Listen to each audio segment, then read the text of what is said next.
Bonjour Bruno, Société NVI, Société de maintenance poids lourd.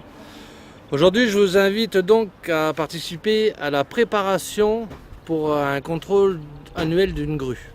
Alors pourquoi on fait ça? Pourquoi le client vient nous voir? Parce qu'il faut savoir qu'un moyen de levage, quel qu'il soit, comme celui-là, moyen de levage porté ou pas porté, est soumis à un contrôle par la législation au moins une fois par an. Une fois par an, il doit être contrôlé et approuvé par des organismes reconnus. Veritas, etc., qui sont des organismes qui ont le pouvoir de vous autoriser ou non à vous servir de votre grue pour notre cas. Donc voilà, une grue portée sur camion. Donc nous, notre rôle dans cette démarche, ça va être de procéder à la préparation de manière à ce que ce contrôle se passe le mieux du monde. Donc on va y mettre toutes nos connaissances, on va se servir de la grue pour voir si toutes les sécurités, alarmes, etc. fonctionnent.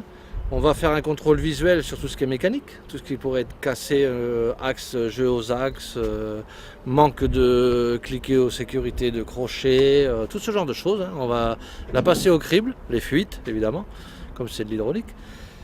On va répertorier tout ça, le réparer, et si on tombe sur quelque chose de très grave ou plus important et qui n'est pas réparable dans l'immédiat, donc qui l'empêchera de passer au contrôle, nous en informerons le client et avec lui on prendra une décision sur les suites à donner à cela. Bon ben voilà, nous sommes à la fin de notre contrôle. Donc nous avons relevé surtout deux petits problèmes, enfin un petit et un plus important. La sécurité sur le crochet qui ne fonctionne pas, qui n'est pas conforme, ça va être vite réparé. Mais un deuxième problème, vous nous avez vu prendre des mesures sur les hauteurs de charge, sur la longueur des vérins, etc. Tout ça, c'est parce que nous avons un problème de maintien de charge. C'est-à-dire qu'une fois qu'on a mis la charge en hauteur, qu'on le laisse au repos, notre grue descend.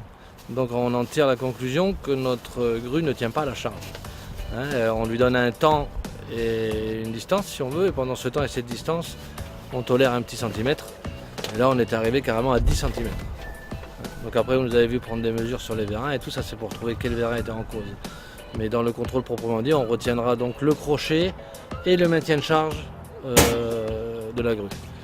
Et pour le maintien de charge de la grue, c'est un problème un petit peu plus sérieux et il va falloir que ça rentre en atelier. Je suis heureux de vous avoir fait participer à ce contrôle et à la prochaine. Au revoir.